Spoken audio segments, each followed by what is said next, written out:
ogamba otya munange babuzaako mwenna musinzira okubanga mutulaba nembaga mugamba mutya nkomyewo wendi mazima ne very special we nebaza ku bantu mwenna abankubidde ku busimu musajja wange Javezi yankubirako ko Moses Ateng Kagwa Amadi Lusiba ngangamba waye TV yangu ogisuula Amadi nkomyewo mikwano Martin Ndijo yankubirako mikwano gyange mwenna abankubirako mwenna omanyi nange yali mukosefu akatunda ne bakampa ka mobile money ne bakampa in a very special way nina mukwano gwange bamuyita Haji Medi y'omu ku basuubuzi abali emunyonyo oba olabazi Range Rover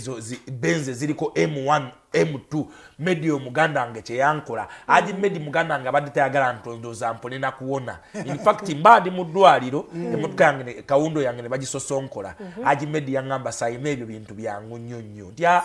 beerawo omwana muganda wange akuleetera ebitaano ebya $. Haji Medi mukama katonda akulize mugaga wange ali mu real estate era nja kubatwala mubuzeeke munyonyi awo tatera kubanga avaawo outside ze munyonyi awo kasita ogiraba M1 M2 agirina muganda wange Range Rover modo 272 yakabyoyo tambadde bingi Haji Medi tukubuzaako uwebale kujjanjaba mwana wattu bati tondatukako Haji Medi tukubuzaako Haji Medi kati yali side ze kati yaliko yaliko naye kulogerayo twali amanyira Moze 1 nekirabika Haji Medi M1 Haji Medi kati M1 Haji Medi uya amanyi galina Moze yabulira Moze 1 abaddemu ebizibuzibu nja kubuulira so ziri eri waliwo n'empya ate siso nga y'omuntu era omulaba yakyuka yenna naye kulikayo mvuddeyo Jude success bami naye abadde nga nkubira kasimu ini success kamya timu nene Jude timu ebadde nkebera okuva ku bakulu bonna kitegeeza ndi kintu lunene ku TV ena aga Katonda olaba ne Javezi akubira kasimu Javezi yankubira Moses Ateng Mr. Kagwa bangi Flexi atankubira nakulisema olabona bakedo ne Jude be batankubira weekend yabademu ebintu bingi nnyo ne mu mbeera oba mu in a special way nange njagala okulisaba aba Arsenal bonna enjovu yatandise okuwalampa omuti ate ku luno keekulinya waggulu teri kuvaayo yatandise okulinya omuti mpolampola eddiba lyanyumye sijja kukulimba mu moment saawo tekimanyi kuva dda wanjovu sijja bakuba luli ne bagiwutula naye wamma kyovula yajjano nga tayogera nekati Jude omulaba obuzi wa Jude buli bumu abasene bona nyegera kwa kulisayo ebigambo byatandise tokoleke nkubulire tolaba nti Shikrainis yakoze nti kiki naye okuwangula kwa Arsenal kwabise bonna ekinusu kya Arsenal kyeyawangudde kinene bana nyandawo ndio maijo nabadde nazidda win wana badde mpagira bane pressure yankubidde ku mpira gwa Shikrainis waliwo aba South Africa batabukiddawo nga ndaba buli bakwata omupiira basibira ku goal ya feri kati nga fero tagata just time wasting kutwaliriza budde ku bakaga kyaba South Africa babadde ku kisaawa abagulabye mulaba yaliyo bambi onyango ne mu kampu yaliyo n'abagagga bange bano basajja nabo babagulabira ku TV nga ffe yakubuuza ku gundi omuliro okuma gwaki mpola Ruth Namayira yatuseeyo anti okomyewo ddemu obuvuyo kakati ate Hebe yangamba naye agende Hebe simanyi batuuka mu kampu tunatuuka mu kampu kuba abaana ekikulu abaana baffe bakoze bulungi naye ba South Africa bali yabanene batukoze bubyo okugulabira ku TV nga ffe kakati era wabadde orega bagenda batekewo embeera banoteka ebyonna Ivan byakusinga okukola ebyo omugenzi Ivan natagenda ku kisaawe ngaguli South Africa kakati gundi yabaddewa eyagulabye ewire mukabya junior yeka ng'abaswaziza Kachad Banka Dumba Adams Miti Dumba ali Kampala ate Miti yangambye abadde ayinamu ko kubyamukutte ku ttawe yayina okugenda Miti yabadde mu kyalo eri Maskulwalu gye yabadde yewali oli munne ewa mulongo gye yabadde Maskulwalu gye yabadde naye nga eri gye babadde abaana tebatoka kubanga environment gye babadde mu erimu bannayuganda bangi nnyo era wadde mu kisaawe endaba abaana babawagira kyabadde kyakabi nnyo naye nga abaana baffe waliwo n'omuzungu waawa nundu kibanga nzijukizaamu ono omwana waffe omuwala oyo badde ataka butaisi oba nundu kati ate nyizo kubuulira ekintu kimu ne museka mushikroids ninamu ba oggi classmates bana ene badeza nya ani na ne nundu ba oggi classmates bana Nuba bana maindu bwe bangambye nti alabe bana saibo bakubana bafe zakala kubogera ano kwa balina windeka ninamu ba oggi bana naye mbasinga obukulu kireke bali okuba show nagenze okulaba mpiro lwawedde abazungu aba South Africa nga buli mwana akogwa ekifaananyi na Nuba nenga abannaira omwana afutse bambi kale atobade tukyali awo atubozayiza abaana baffe dyeni ensonga za dyeni ezikyagenda no maaso gyezagudde wategeka eyo tetwavaayo tetuli ku omuko omukai anone ebintu kakati omuko muleke naye ku mulundi guno abantu bali ku side ya muko nange abantu bali ku side ya muko naye nze nkyali kuyamuwala Judy mumanyira nze ndi muko Judy omuko kye yakoze kikulu nnyo kale yerabisizaamu naye obutakola busungu bwennyini buli sikwerabisa kyemuliko ekyo nzijukira bulungi nga mperekera omugaga kitaka ogenda ku ogenda twagala kubuka emiti yana omuwala yali amubye buli kimu n'ebisimu n'abisiba n'abitwala kitaka n'agamba kitaka yagamba sijja mukola kikyamu sijja kaŋŋende wasenga yamunkwasa either bamumpe obe bampe buli kimu kinatwala kati Judy leka nkubulire nkuweera skill we mwafunamu Judy baba wache soko endako mwafunamu Judy ekyokufunamu si kyekikulu yes nkimanyi si kyekikulu anti njagala kumanya kyebyagwera nga tugenda ewatata w'omwana tata w'omuwala nga tugamba banne mugende wasenga tukizuula oluvannyuma nti nesenga bali bampanga bupanzi tukakkana ku lubalaza lwa senga nga waliwo atunyega kati Judy nga tewali atunyega njagala mu bantu bonna mu bakyala boolaba obayigiremu naye nsaba ekintu kimu ky'oba oyigira nga kuddaana n'abatanzi omuntu omubbanga tumufuula fala n'abatanzi teyakola lwasa bwe namulabira nti oyo omwana obuyaye bwe buli ku kirasi ya 360 kuba abakuba bano ba Judy baani abalala bandibadde baddamu ne baddamu ensi yonna nekusalira omusango anti sigambye mpereddeyo example abakuba bano abawala abalala abakuba bano abawala abalala simanyi bamukyala binde babaani bandibadde boogera nga ensi yonna edda ku lwasa n'olya ssente z'omusajja ate nomala n'omwasamira bw'otyo naye n'abatanzi yasirika nentuuka nange nengamba n'abatanzi muganda wange olina diguli era Judy mu byonna byoba oyigira ku n'abatanzi muyigireko ekyo kikusabidde ku TV wobbanga omuntu tomufuulanga fala badde example nga sigamba Judy ngamba mu bantu ala omugenzi mulindwa muwonge ensonga ezibadde zitambula mu ggwanga eryo ennyumba eri yatunula ng'omuntu ey'ennalumugi ekifulukwa kati oluvannyuma lw'okukizula nti ate omukyala bagenze ku DNA nga abaana babiri si bamugenzi abaana kuba omugenzi bangamba yaleka over 35 abaana naye ndowooza nti 22 bakkiriza ogenda ku DNA kyokka ate nga namwandu oyo gwe yaleka mu nnyumba oyo mwalimu abaana nga si bamugenzi yamugamba owaye vaawo kati ennyumba eri awo yafuuka kifuluka bamugoba okuva yafa wabaddewo embeera waliwo okusika omuguwa okwaviirako embeera yogenda ku DNA so abaana abamu ne bakkiriza immediate bagenda ku DNA abaana ne bagaana then abalala mpolampola badde bagenda so tuze tuuka wano waliwo abaana badde bagenda ku DNA bulafunawo obutakkanya tugende ku DNA bulafunawo obutakkanya tugende ku DNA naye nga nja kutumira ku oji wange Jamira Mulindwa yali ku NBS yavaayo oyo Jamima oyo Jamira bali babiri Jamima lwakubanda teyatuuka eno yakikyusa naye nga nasoma nabo naye kale Simon nendijo mwe muli basajja embeera eno eriwo ebawa kyakuyiga ki singa oba okedde nova mu bulamu bwensi ng'olina abaana mu bakyala ab'enjawulo tofuna ba Judy wandibuuzizza sitegeeza Judy azin tofuna ba Judy wandibuuzizza gwe Simon wandibuuzizza nti embeera eno eriwo wogiraba tugoyinga wa nedda ebawa kyakuyiga kyotereeze gye tugoyinga naye kubanga olaba ndijo naawe oli musajja n'oli musajja kaakati mu basajja bano mwotererera noganze kannesetinge kino kisukka ku basajja problemu ya DNA yajja neefuuka national Oshtegera. So ensonga kye kugambe tugoyinga ng'eggwanga. Ng'eggwanga tugoyinga wa. Oyinza n'okusanga badde ngenda kubawo ekigambo wano. Tuyinza n'okusanga nga mama nabbanja nga mulimu awatali. Nali nsabye nnyo. Badde ngenda kikubawo. Njagala wajjewo ekiboozebooza ebibika bidiini ebyo biveewo kubanga. Tebisobola. Omuntu w'otuula Judy n'omuntu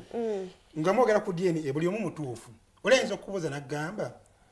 gwakuzaala abamuzaala bali yakakasa nti be bamuzaala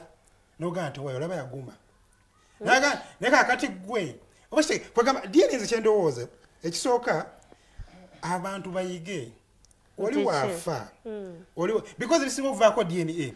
byanfuna wali waafa emaali tewali ya munaku gye baali bagambye nti DNA ey'omunaku ewandudde gundi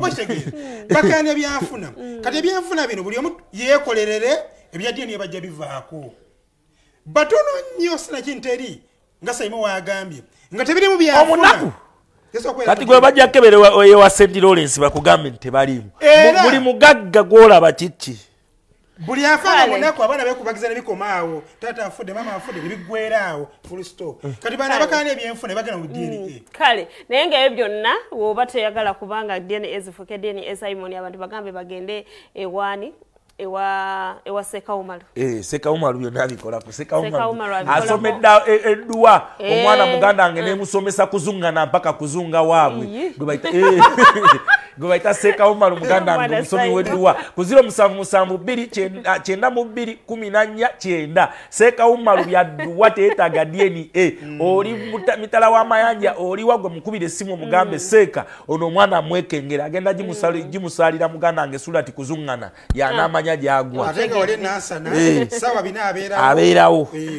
tasosola mu mawanga mu ddiini tambula gende nasana Sekawumalu jamufuna arasobodde enamba y'essimu gikube ajja gikwata ajja kola kuzibu byonna kale katutandikirewo katugende straight away ku kivulu kya Cleverje kakati nzize nyina ebibuzo bibiri abantu bagamba kyasaze abalala bagamba tekyasaze ekisookera ddala kyekivulu ky'omwaka ekya Cleverje kye bayita from 0 to 100 Cleverje twali writing off totally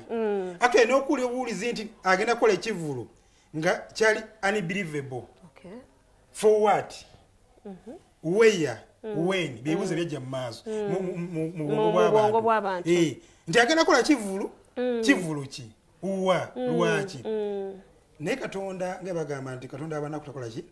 teyebaka Cleverje nsooka omuyozaayoza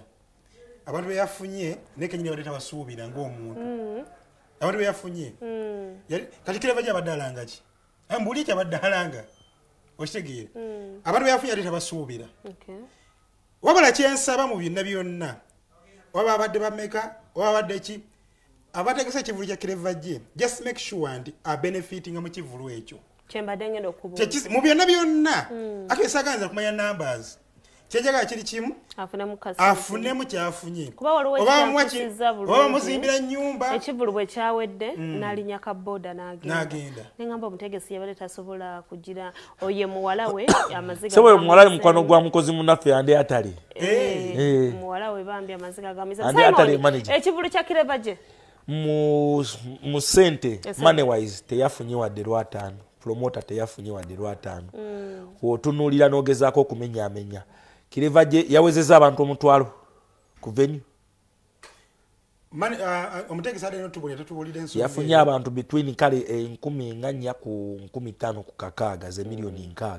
okupangisa venue yabadde gibaliye between milioni 10 ku 15 authority ya ekivulu mu kibuga Kampala eyo security byonna gibalire milioni 7 jeje mubalire between milioni 15 ku milioni meka ku milioni 2 awo nankubulira ku sente ntini kiti wogata jeje milioni 15 n'ogata venue milioni 15 za 3 wogata bana KCCA authority milioni nga 7 oba mu milioni nga 37 wane waffe yasasula milioni 15 osofa milioni 45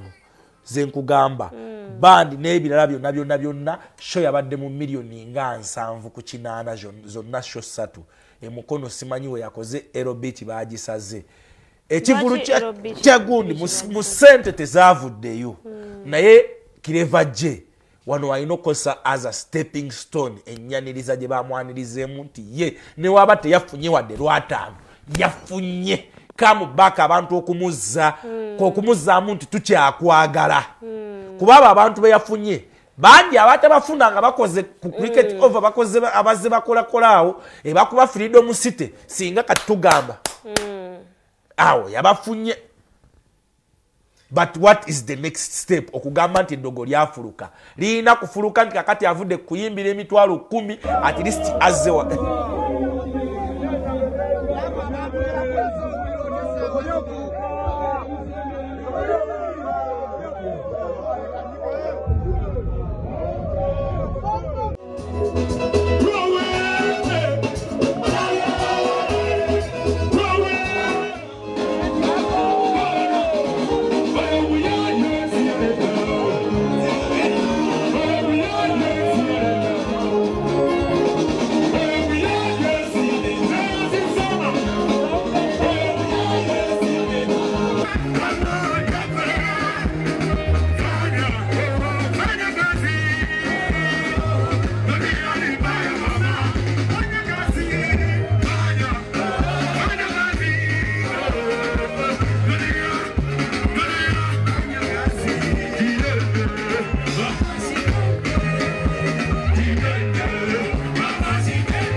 Government inotwongera ku kadde twongere ku performance zaffe kuba tetulabikalabika akadde kakwata mulango ino okuzisala kati nsaze ennyimba nga 6 nga ngoba akadde kugoberera amateeka ge batuwadde nze nategedde omutegese omukulu ye Yesu kati gwe ngendo kabiranga tegeke ngendo kabiranga kati nategedde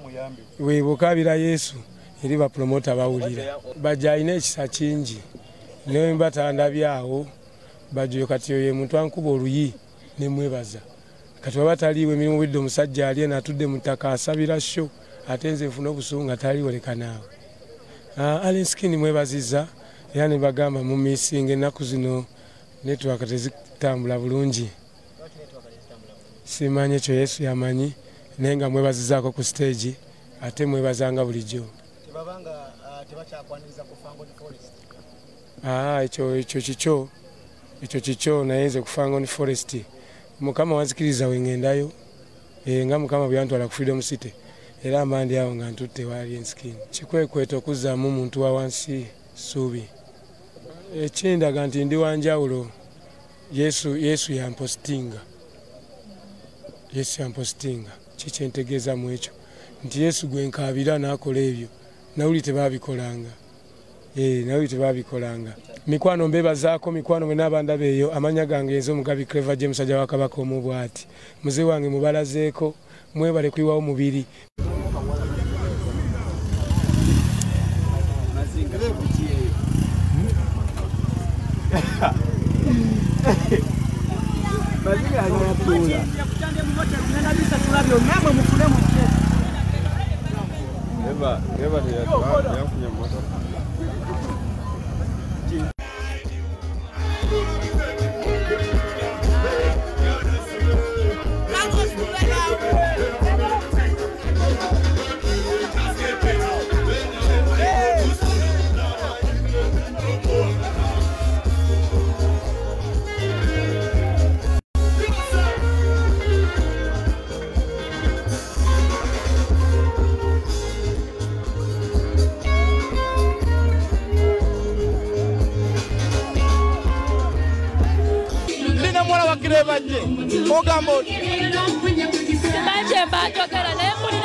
I didn't expect these people to come all support my dad because some people thought it's a failure, but I beg all of them, I think I should. So was the Alien Skin because if it wasn't Alien Skin, the one you take the wange, you know, but the collabo he gave him, remember Alien Skin abantu bamuagala. So I thank all of you. Bebaza. Katonda baweche msingo kwagala. Chanuma njo palaso che yakamba. Bo something like Owoluganda, something like that. Chanuma, cause if you can see Palazzo and Clever J, they resemble so much. Never sanya batabazo kuwagira tata wange. Mkama bawecha singo kwagala. Mwebazo kulabati. Mulazo mtumo mwagazi. Mkama baweche msingo kwagala. And thank you for the love and for the support. God bless you.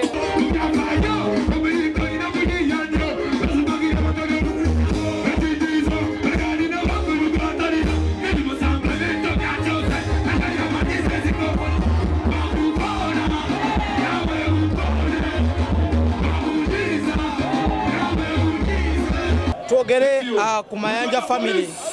okuli Palaso Kamiliyoni bavayo ne bagamba nti Kireva Jesse muganda waabwe ekyakuyisa muganda waabwe kubanga Kireva Jesse Mayanja mukulu wange era jajja falyo eno gyemwazika Kireva gyemwazika Emma era fena gyebatuziika kakati Mayanja musingako emyaka ena gyokka asingako emyaka ena osubira okwegana Kireva Jesse kyava ku kinga gwe taata okumwegaana awo sikimanyi mune family zijjamu wezityo era ndoza family zisinga obadde oziraba olumu family gwageyiseewo nebanga eri bulungi temanyi eri bubi. Eno ye program Kasalabe cha ng'ekutuusibwako. Ajira African Solutions Limited ye kampani yaweebwa olukusa okufunira bannayuganda emirimu wabweru w'eggwanga ekuleetedde emirimu egy'enjawulo omuli ba warehouse assistants, ba security guards, housekeepers, okugenda kwa bwereere kumanya ebisingawo bakyalireko leero ku offices zaabwe ntinda. Nze Sheikh Umar omusomi w'edduwa jangu ntuukirire mu maka gange nkusomere edduwa insha Allah ojja kufuna bye weetaaga. Kola ku ddiini zonna jangu ntuukirire ombuulire ensonga zo nkusomere edduwa insha Allah okumanya ebisingawo kuba ku nnamba z'essimu ezo wammanga.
eno ye program Kasalabe Cha ng'ekutuusibwako. Ajira African Solutions Limited ye kampani yaweebwa olukusa okufunira bannayuganda emirimu wabweru w'eggwanga ekuleetedde emirimu egy'enjawulo omuli ba warehouse assistants, ba security guards, housekeepers, okugenda kwa bwereere kumanya ebisingawo bakyalireko leero ku ofiisi zaabwe Ntinda. Nze Sheikh Umar omusomi w'edduwa jangu ntuukirire mu maka gange nkusomera edduwa insha Allah ojja kufuna bye weetaaga. Kola ku ddiini zonna jangu ntuukirire ombuulire ensonga zo nkusomera edduwa insha Allah okumanya ebisingawo kuba ku nnamba z'essimu ezo wammanga.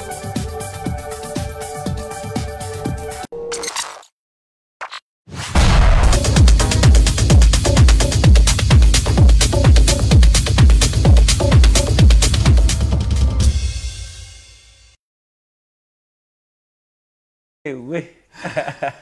kulikayo nnyo mu kuwummulamu okwo Ajira African Solutions abono bakafulu abasigaza obwesigwa mu kutwala abantu okukola ebweru olunaku olw'enkya kuba ku ssimu eno kuba beetaaga ba security guards abaami n'abakyala ogenda okukola e Dubai. Interviews za lunaku lwa nkya benjogerako abayita ba Ajira African Solutions bebokka abayina obukugu okutwala abantu ebweru bakubire ku ssimu enkya ogenda kubafuna $1,900,000. Interviews za lunaku lwa nkya wali ku offices zaabwe Ntinda ku 0739972344 bakubireko osobola okubanga ogenda e Dubai okwekolera ba security guards abaami n'abakyala abeetaaga interviews za nkya kuba akasimu kati.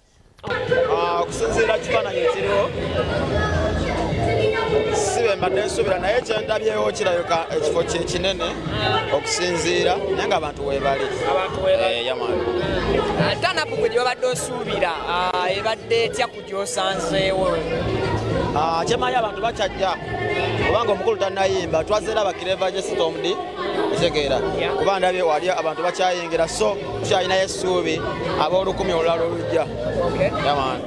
Alien Skin yavuddeyo n'abeera nga asazaamu Nkwakyo Festival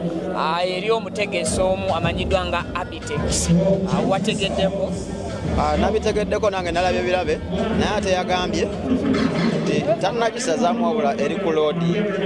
tomanya enkwatagana gye bayinza oba bakyankalanye mu bo nga bo nga biri tekiniko naye nga yagambye Nkwakyo eri ku loodi. Dana Nalubega obadde obuze mbaddeyo mpolampola ewa gy'obadde ewange negyenkolera emirimu gyange waddawa kyendye wange gyembeera abantu bakuyita Miss Fangon Forest era ndi Miss Fangon Forest bakusayininga tebansayininga naye bakwano bange bangi bagamba nti Fangon Forest buli alimu alina okuba nga akwakya nawe okwakya sikwakya ssebo sikwakya kati okwatagana otya nabo bamitinga remba meetings tukwatagana bulungi kubanga manyi okweteeka mu mbeera ya buli muntu yenna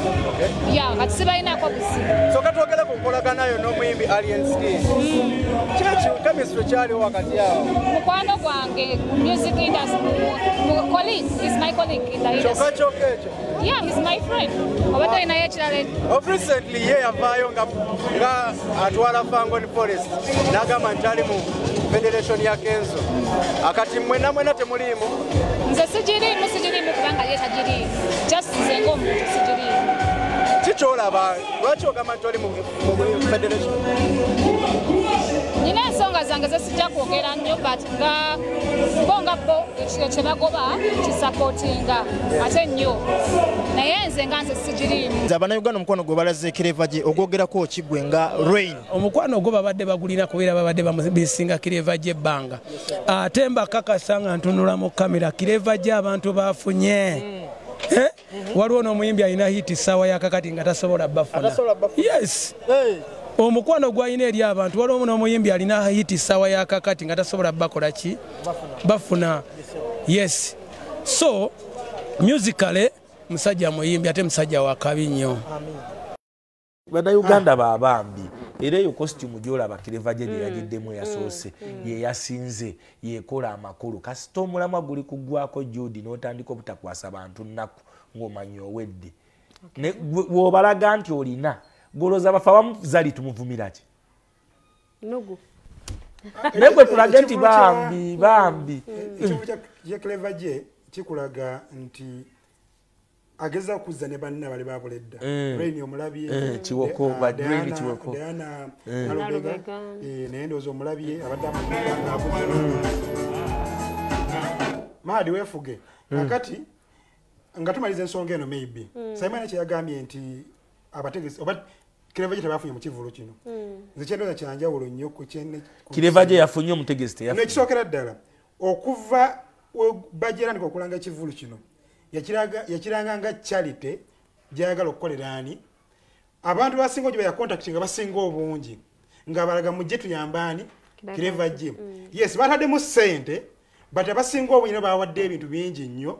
era ensonga kingambye nti Clever J ate kufuna mu kintu kino era ensonga lwaki nti ne Robert yageze n'agamba nti nedda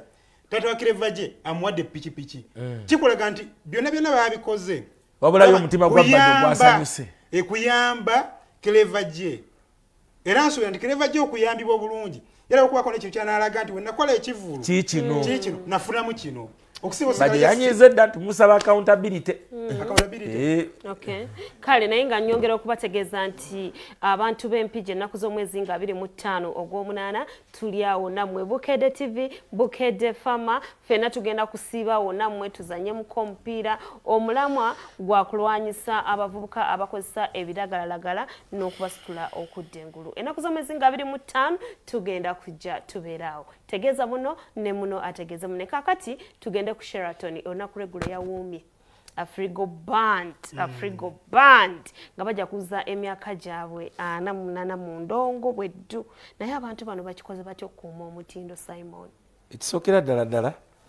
ensobo ogiraba yali yava ku bintu bya CD emyaka nga 5 emabega nga baagala nnyo tewakyali asobola kuwa milioni ze-10 bayimbi ze basaba ojja mayiminga ennyimba zo byebyo birese bandi zolaba ba Enre Mayanja abatuuka nga bamayiminga ennyimba z'abayimbi okusinga abayimbi nga Enre Mayanja bamuwa ssente okusinga omuyimbi bano abeeka bandi tebalina luyimba lwabwe bamayiminga z'abayimbi simanyi zijjanzi bandi tebalina zaabwe ne babanga babawa ssente okusinga abayimbi Afrigo Band era oba olaba emyaka 4 egiyise mabega kuvanga ne tunagenda na mu COVID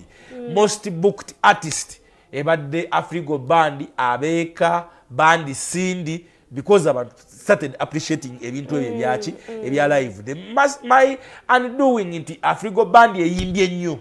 after 48 temwakoze olunaku olw'eggundi olw'omukaaga vibe eyo nga mujijjao tugitwale ku Royal Legends wali Kimoni e Bungereza otuvayo tusoke tuwummulemu tasobola kuwummula muzayi matovu tasobola kuwummula ngolese 12 tasobola kuwummula nze kusayidi yange kyendowooza ekisokera ddala nti Afrigo Band enjawulo kye baakola kitugamba abantu wakyo bayita brand tebajja kuguza muzayi matovu tebajja kuguza Joanta Kawalia tebajja kuguza Honorable Magola wabula uli abulizi ti Afrigo Band no sasula zoyagadde osasula bakola brand name weri nebucha kumachanga muzayi matovu tajja ku stage nga managing n'emyaka 8 mingi okubeera mu oba omaze okuzimba royalty nebucha kumacha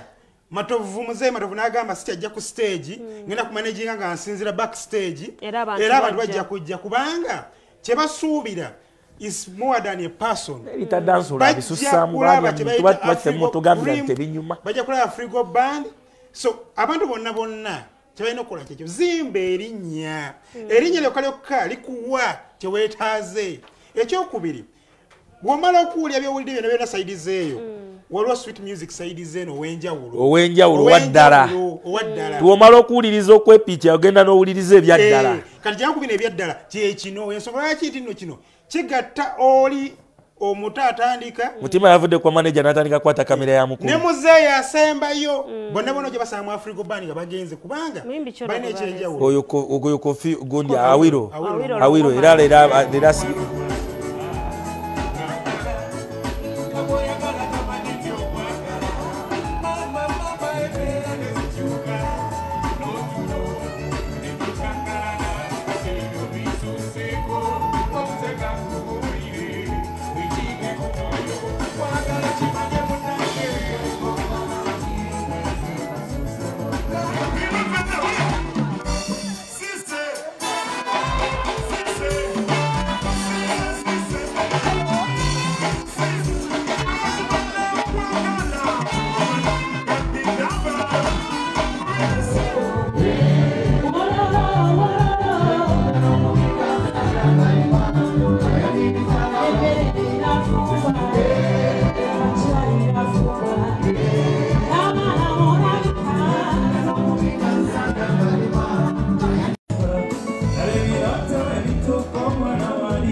You know. Thank you so much.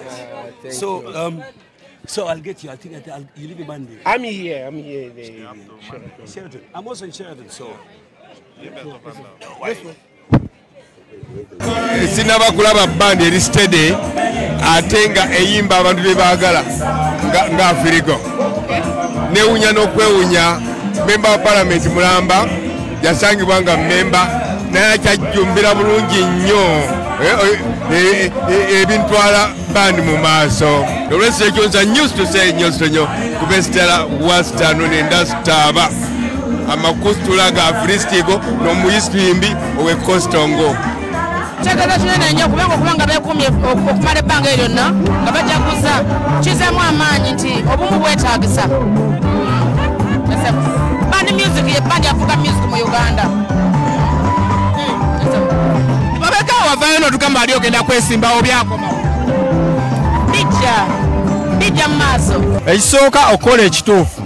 Buli lw'okola ekituufu abantu bakigoberera time to time. Obutapapa n'okola ekyowulira ku mutima. N'okukwatagana administratively nemanya tusobola okufunamu obutakkaanya wano naye omulimu gusigala mulimo gwe ne gusigala nga gutambula ng'obutakkaanya mu mbusortinga out. So kyetuyigira ku Africa eno nga bwetambudde. Beaver Organic bateekamu amajja ku kizimbe kyabwe kiri ekya Beaver House. Olaba muganda wange ku kooti Emmengo awe batunda omwengo muganda eddwaliro erinyirira bweriti lye bayita Beaver House. Ogenda kuwonerawo nga tonnaba nakutuuka kulaba musawo abikola byonna jjanjabisa ebintu byaffe bya butonde. Richard Senjobe munoonyeeko ebisigadde gwe bindekere. Kale mukola enjawulo njagala tusooke tuyozoyeze mukwano gwaffe ambassador waffe w'Ebungereza Dani Byansi. Birthday ye onaku lw'eggulo yabadde birthday ye. Happy belated birthday Dani Byansi. Prince Dani agambye kwali ekyenjawulo wali kibayita Royal Fan omuntu owamwe nga yonna gy'alaga agambye saazi nali United States of America gyasinzidde era kwali alaba ew'omugagga wange Kamosi yagenze mu America okuwummulamuko naye ali ku Podium kyakabi South Africa. Kale bona tubabuuza kakati Eddy Kenzo yakomyewo yabali Salim Abayimbi yabadde Japan president wa federation ng'ate bakulembera bambatandisa okudduka mu federation ngani Spice Diana Mzee yavayo Mzee Matovi yazeyo Mzee Matovi amukwata Vagalanti yayagala okuddamu okukola interview. Kakati Eddy Kenzo alina kyayogedde ku nsonga eyo. Abaana waliwo group y'abavubuka abayimbi abato abeeyita abayimbi abato abamusazeeko wali nga bagamba nti baawulidde akasente kazze baagala kasente. Nze nno nfunyemu ekirowoozo nti kansuubire tebageza kusika eriyo nti munnaaye maama nabbanja byewasuubiza nga tebituuka wabasinkana waliwo embeera nti ensonga zamwe zijja kukolebwako wabula nayagadde nnyo message ya deputy speaker kulomkaga yawali ku Africa kwa Frigo Honorable Tayiwa yabategeeza nti bannaye abayimbi bannakatemba n'abalwana bonna muve mu meeting z'omu woteeri eyo mwe mwagala parliament ebayambe mumanyira yini minister wamwe ndi minister gundi akola ku nsonga zammwe muzitwaleyo azite mu parliament zikolebweko n'ekyo kiggwe mu hoteli mujja kulya bitafutafu biggweyo musigale mu hoteli bagala corporate eri mu hoteli corporate erina kuva mu parliament kubanga parliament yebaga amateeka ga wano so abagenzi wa Kenzo nga bagala akasente mumuwemu ku budde temutaako nnyo gundi eyo temutaako nnyo mbeera eyo kuba Kenzo si yagaba sente wano mu Uganda bano abayimbi be bani bagala sente bagala corporate kwabo yani gwomanyiko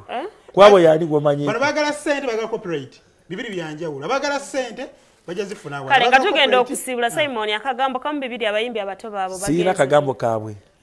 akeze ndi muyimbi muto Acho nteka mbava garanti. Kale mweraba. Amanyanze akomlesi era nga ndi mukyala muyimbi. Oli mukyala muyimbi. Oli wa Eddy Kenzo turamu kuteipani mwagazachi. Twagala kumanya what's going on ku federation. Kuba nafe tuli bayimbi but we don't understand what it is. Wayimba. Of course ni no ruyimbo trending a mistake ne viral. Tunanyimba ku Yes, nafe tuteka mu sentence nafe so twagala kumanya what is going on. So mweze kwekalakasa mwina kimubanja Eddy Kenzo oba. No, tetuna kye tumubanja just twagala kumanya fenga aba young artists. Like but considering abatya because we twatudde ne tulaba federation yonna tiwaliwo atikira fe upcoming and of which nafe tulina ennyimba ezikoze obulungi. Yo Uganda dem call me Boma Soldier straight away jambi soldier the musical empire nze ndi wano lwa nsonga emuti nganze dancehall artist Mizaya feba dancehall artist abana batoto bana batufunira kifo we tulina kola ki tula so abayimbi abakulu tubawulira abamu akasente bakafuna abamu ebirala mu biraba ku internet abaliyo so kati nafe tuli wano olwaleero twagala musuza atubulire feba upcoming dancehall thing batutesewa tugwawa yo wayimba ki muzikulu wa mutesa kwali atambula nnyo n'ennyimba nyingi nnyo eziri ku TV ezikubwa so oze kubanja nga gwe obo size kubanja nze kumanya feba dancehall artist abawansi tulisaidizawa batutesewa mu nteekateeka yaabwe ya federation ya Eddy Kenzo lwansonga emuti tebatuwa budde bayimbi baki bato ensonga yonna etambulira abayimbi abato kubanga nze president waabwe nalondeddwa nga president waabwe yes naye kati jjukira waliwo abayimbi nze kati benkulembera mulimu abayimbi nga balinga bogamba captura naye nga tasobola tuuka wano kati nze ali mu ground nange mba ku pressure what's going on kati balabanga nange yalidde so nange ndi wano njagala kumanya what's going on ekyo kya copyright yes nkimanyi kubanga twatambudde kubanga wali tewaliwo copyright ro naye katugirina kati bwe twatandika ku implementinga we twarabira nti walimu gaps ezo gaps zibadde identified nasinkana ba musicians ne ba promoters ne ba manager wali ku Serene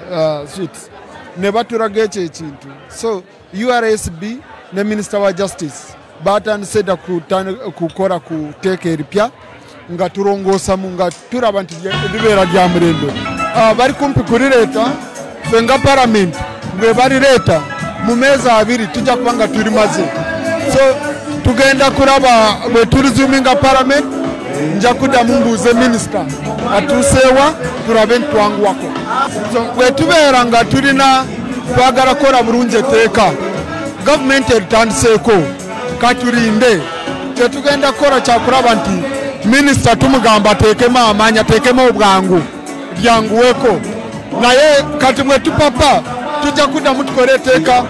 nga teri addressinga concerns z'abantu za musicians zennyini. Eno ye program Kasalabe cha ng'ekutuusibwako. Ajira African Solutions Limited ye kampani yaweebwa olukusa okufunira bannayuganda emirimu wabweru w'eggwanga ekuleetedde emirimu egy'enjawulo omuli ba warehouse assistants ba security guards housekeepers okugenda kwa bwereere kumanya ebisingawo bajalireko leero ku ofiisi zaabwe ntinda. Nze Sheikh Umar omusomi w'edduwa jangu ntuukirire mu maka gange nkusomera edduwa insha Allah ojja kufuna bye weetaaga. Kola ku ddiini zonna jangu ntuukirire ombuulire ensonga zo nkusomera edduwa insha Allah okumanya ebisingawo kuba ku nnamba z'essimu ezo wammanga.